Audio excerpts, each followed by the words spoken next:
Baik,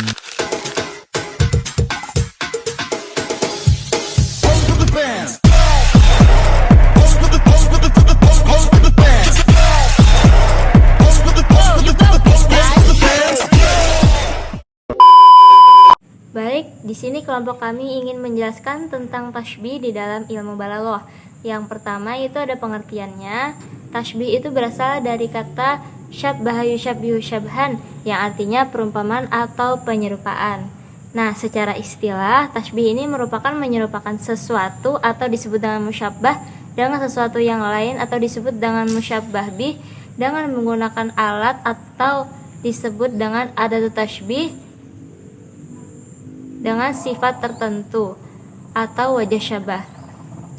Nah, adapun rukun-rukun tasbih itu ada 4. Yang pertama ada musyabbah atau disebut dengan sesuatu yang diserupakan. Yang kedua ada musyabbah bih atau disebut dengan sesuatu yang diserupai.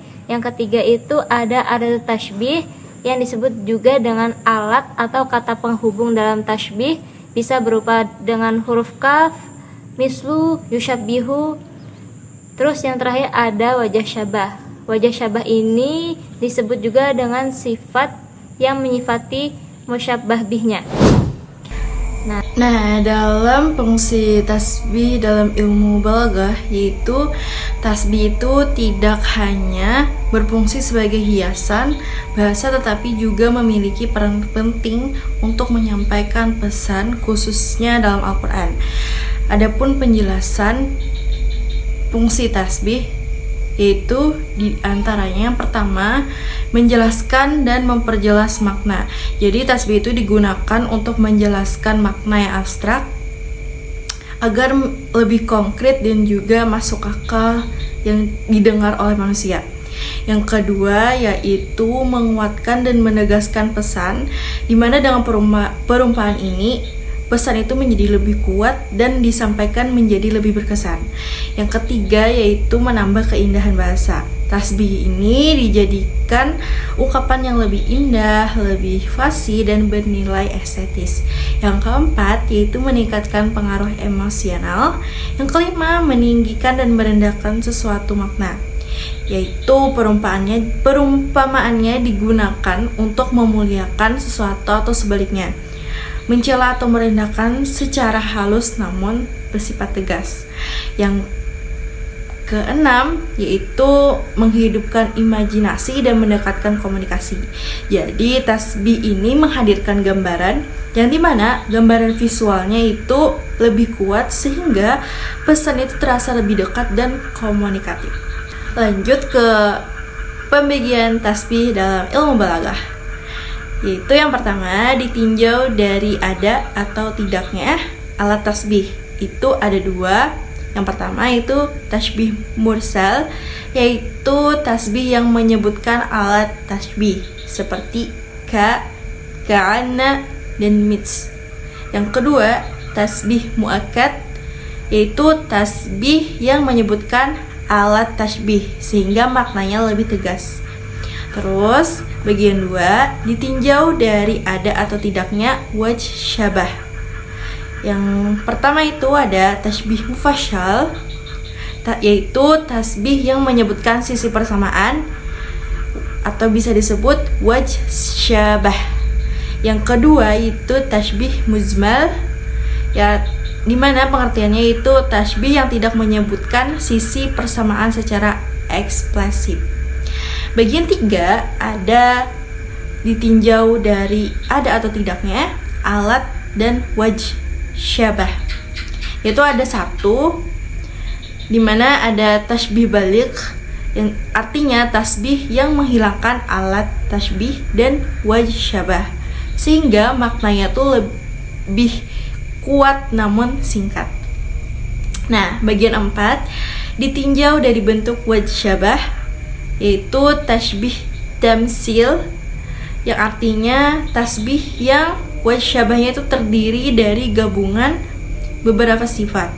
Yang kedua yaitu tasbih gairu tamsil, yang artinya tasbih yang wajh syabahnya hanya satu sifat.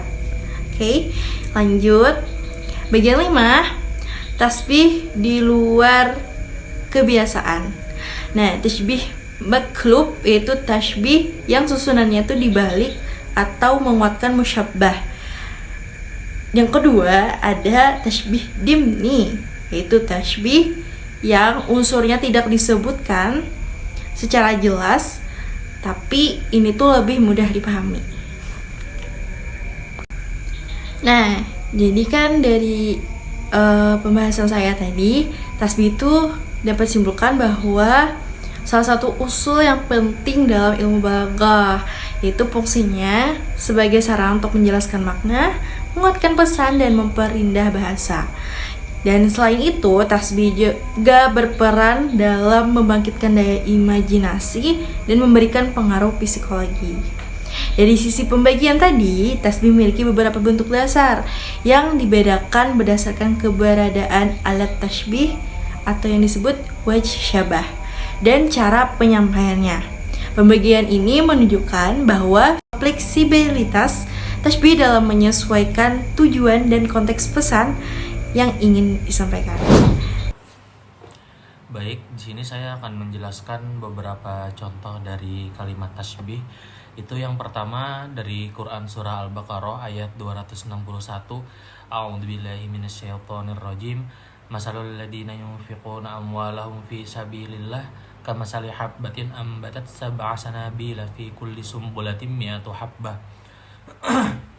Yang artinya, perumpamaan orang-orang yang menginfakkan hartanya di jalan Allah bagaikan sebutir biji yang menumbuhkan 7 tangkai.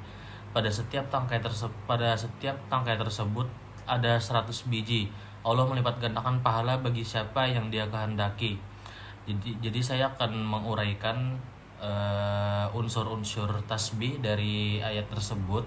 Yang pertama di sini letak tasbihnya itu ada di kamasali habbah, seperti orang-orang seperti biji. Nah, di situ seperti sebutir biji itu terjemah dari kamasali habbah. Unsur-unsur tasbihnya yang pertama ada musyabbah. Musyabbah itu adalah masalul ladzina yunfiquna amwalahum fi sabilillah, orang yang bersedekah di jalan Allah. Kemudian musyabbah bihnya itu sebutir biji yang tumbuh berlipat ganda.